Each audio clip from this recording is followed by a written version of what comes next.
everybody, I'm Jill Burynski, the founder of the Living Sabai School of Thai Massage. In today's short video, I'm going to show you some details on how to get your body in to 3 very common sustained compression techniques for the legs. These are great techniques, so it's worth getting them right.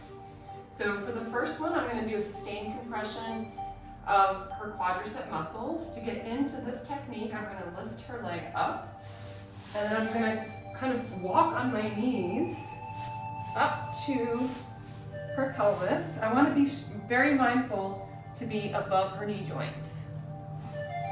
And once I'm there, I see that I'm above her knee joint and just at her pelvis, just below her pelvis, just below the ASIS, I'm going to sit back and just let my body weight sink into her quadriceps. Many therapists, when they're new at this, they're afraid to put their body weight on someone's leg. And it's actually surprising how gentle this is to receive. It's not a lot of pressure. It doesn't feel scary to receive. And it's just about being above the knee joint, but being right at the ASIS. You don't want to be too far below it, or you're kind of missing that muscle attachment, which is where the magic really happens. So this is a common technique that we see in Thai massage. Another one that's really nice is kind of doing the same thing, but on the calf. So below the knee joint. Important to never be on the knee joint. So I'm going to come to a knee stand. I'm going to lift her leg up, and I'm going to move my body down. So now I am below her knee and right above her Achilles, and I'm going to sit down. The tops of my feet are on the mat right now.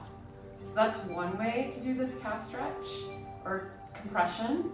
Another way is to sit on my heels with my toes curled under, and that will really change the experience for the client. Both good, just different. So to do that, I'm going to come up to my knees. I'm curling my toes under. Now I'm going to come sitting down on my heel.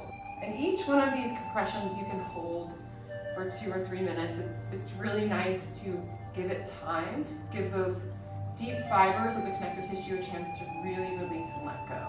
So once I'm in the sustained compression, whichever one I choose, then I can actually take my client's foot and rotate it around, and it creates like a pin and stretch kind of effect.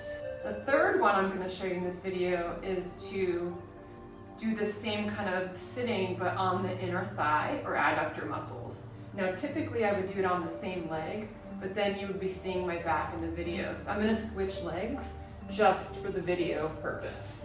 So you can see that I've taken her leg out to like a 90-degree angle here, and I'm holding her foot to make my way in. Again, just like all of them, you don't want to be on the knee joint. So we're above the knee joint and right at the pelvis. And I'm just going to let my weight slowly come down onto the adductors. And don't be afraid of letting your body weight. Try this with a friend first or a colleague so you can get some really good feedback. But really, this is a very gentle and easy way to give very deep, effective work without a lot of pressure. If you have a client that doesn't like to have their knee bent, you can have their legs straight as well and rest into the adductors this way.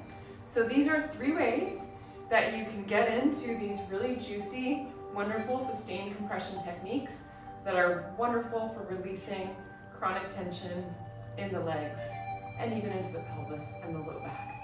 Give them a try and let me know how it goes. Thanks for watching.